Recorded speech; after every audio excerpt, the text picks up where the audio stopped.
Hello and welcome to the Sewing Studio. Today I'm going to show you how to make this really quick and easy quilt. And I made this quilt in a day.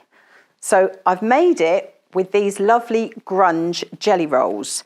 Half the work's been done for you because these jelly rolls are 2.5-inch strips. It was minimal cutting, so if you're not confident with a rotary cutter, you can do it with a pair of scissors, and in a moment I'll show you how.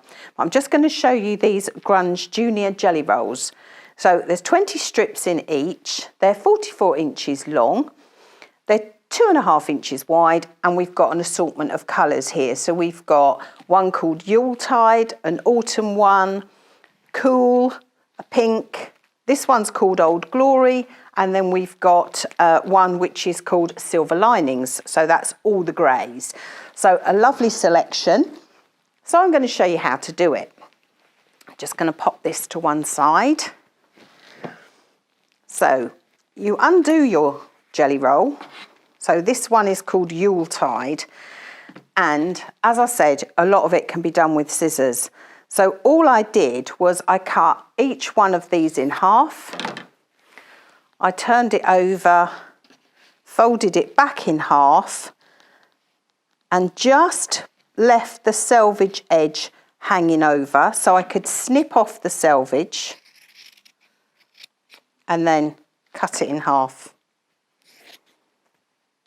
And when I did that with all the strips, I shuffled them all up and then I joined them together. So we've got 5 2.5-inch strips, and that gives us 10.5 inches. So what I did was I just made sure I'd squared the block at the ends using one of these 10.5-inch squares.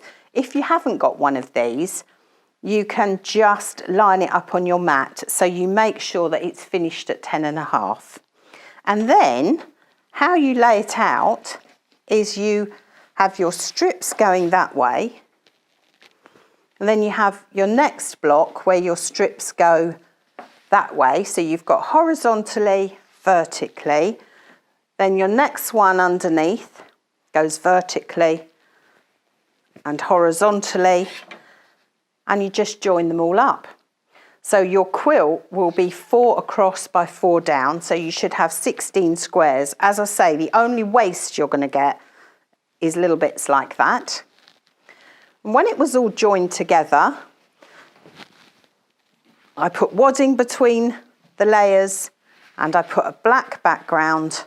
You need a long quarter for your binding, and I used a Grunge because this is the Grunge range.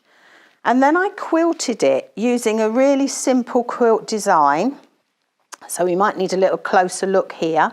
But if you look at this lovely wiggly wavy line, I've just gone round all the blocks because it didn't need any more quilting in the middle. And I used one of these Gutermann variegated threads to do my quilting. I had that as my top thread and I had black on my bobbin. So that is how you can do a whole quilt in a day. So if you like what you see, give us a like, subscribe to our channel. As always, have fun, and I look forward to seeing you next time here in the Sewing Studio.